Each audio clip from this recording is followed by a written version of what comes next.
નમસ્કાર મિત્રો, વિડીયોમાં તમારું સ્વાગત છે। જી હા મિત્રો, અત્યારે હાલ મોટા અને મહત્વના સમાચાર સામે આવી રહ્યા છે। તો મિત્રો, સમાચારમાં વાત કરીએ તો દિવાળીનો ભવ્ય તહેવાર ધનતેરસથી શરૂ થાય છે। આ દિવસે ખરીદીનું વિશેષ મહત્વ હોય છે। પૌરાણિક અને માન્યતાઓને અનુસાર ભગવાન ધનતેરી આસો માસની તેરસ તિથિ અમૃતના ઘડા સાથે પ્રગટ થયા હતા। આ જ કારણ છે કે આ દિવસે વાસણો અને ધાતુની વસ્તુઓ ખરીદવી અત્યંત શુભ માનવામાં આવે છે।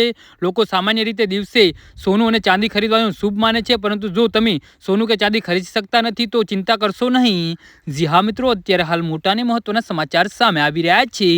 જ્યોતિષ અને ધાર્મિક માન્યતાઓ અનુસાર કેટલીક અન્ય વસ્તુ છે જે ધનતેરસ પર ખરીદવા અને તમારા ઘરમાં સુખ અને સમૃદ્ધિ લાવવા માટે શુભ માનવામાં આવે છે। દ્વિતીય પંચાંગ અનુસાર આ વર્ષે તેરસ તિથિ 18 ઓક્ટોબર શનિવારના રોજ બપોરે 12 કલાક અને 18 મિનિટે શરૂ થશે અને 19 ઓક્ટોબર રવિવારના સાંજે બપોરે 1 કલાક અને 51 મિનિટે સમાપ્ત થશે। હિન્દુ ધર્મના ઉદિત્ય તિથિને વિશેષ મહત્વ આપવામાં આવે છે, તેથી ધનતેરસનો તહેવાર 18 ઓક્ટોબર 2025ના રોજ ઉજવવામાં આવશે। ધનતેરસ પર નવા વાસણો ખરીદવા એક પ્રાચીન અને મહત્વપૂર્ણ પરંપરા છે। આ દિવસે ભગવાન ધનતેરી અમૃતના વાસણ સાથે પ્રગટ થયા હતા, તેથી વાસણો ખરીદવાને શુભ માનવામાં આવે છે। પિત્તળને ભગવાન ધનતેરીનું ધાતુ માનવામાં આવે છે। એવું માનવામાં આવે છે કે પિત્તળના વાસણો ખરીદવાથી ઘરમાં સ્વાસ્થ્ય, સૌભાગ્ય અને ઘણી સંપત્તિ આવે છે। જી હા મિત્રો, તો આના વિશે તમારું શું કહેવું છે તો નીચે અમારી કમેન્ટ બોક્સમાં જરૂરથી જણાવજો અને અમારી યુટ્યુબ ચેનલને સબસ્ક્રાઈબ કરવાની ભૂલતા નહીં।